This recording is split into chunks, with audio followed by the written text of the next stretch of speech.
કેન્દ્રીય ગૃહ અને સહકાર મંત્રી અમિત શાહના હસ્તે ડાયલ 112 જનરક્ષક પ્રોજેક્ટ અંતર્ગત 500 જેટલા પોલીસના વાહનો અને નવનિર્મિત મકાનોનું આજે વિધિવત રીતે લોકાર્પણ કરવા માટે એક સમારોહનું આયોજન કરવામાં આવ્યું હતું.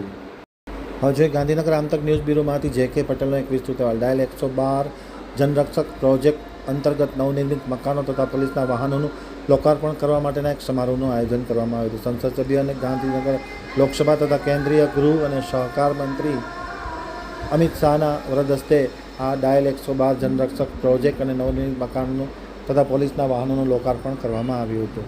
અમિત શાહ ખાસ હાજર રહ્યા હતા. તેમની ઉપસ્થિતિમાં કાર્યક્રમ યોજાયો હતો. ડાયલ 112 જનરક્ષક પ્રોજેક્ટ અંતર્ગત 500થી વધુ વાહનોનું આજે વિધિવત રીતે રાજ્યભરમાં લોકાર્પણ કરવામાં આવ્યું હતું. ગુજરાત પોલીસ દ્વારા 534 પોલીસના વાહનોનું વિધિવત રીતે લોકાર્પણ કરવામાં આવ્યું હતું. ગુજરાત રાજ્ય પોલીસ આવાસ નિગમ લિમિટેડ દ્વારા ₹217 કરોડના ખર્ચે નવનિર્મિત જે મકાનો બનાવવામાં આવે છે તેનું પણ વિધિવત રીતે આજે અમિત શાહના હસ્તે લોકાર્પણ કરવામાં આવ્યું હતું.